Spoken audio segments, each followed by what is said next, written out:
Rewmi 24 TV. dal leen ak jàmm mbokk yi ginnaaw ba ñu leen nuyoo siyaar leen jeudi 22 juin 2021 Juan Branco xam ngeen ne conférence de presse boobu tey jii la woon ginnaaw ba mu paree sax ak révélation yu doy waar yoo xam ne def na ko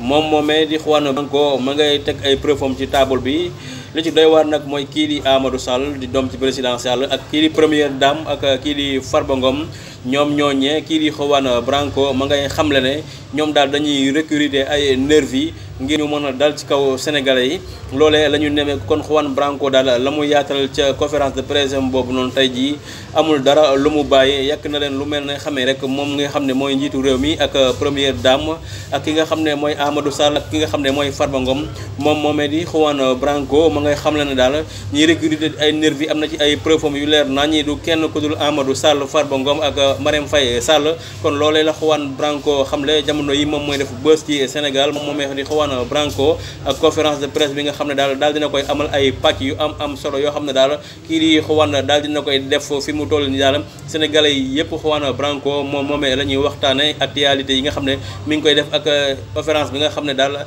génne na ci ay révélation yu doy waar moom moomee di Juan Branco kon daal fii la affaire yi toll ñoom ñi nga xam ne daal ñoom ñoo jiite réew mi jamono yi tëddatuñ ne nelaw ba yendor ngir ëllëg bu ñu fi jógee rek daañu leen mën a topp ku nekk ci boobu combat mooy Juan Branco moom daal bàyyi loolu dara li di gouvernement Macky Sall ak ay ministre am moom moomee di Juan Branco daal conférence am boobu daal dinay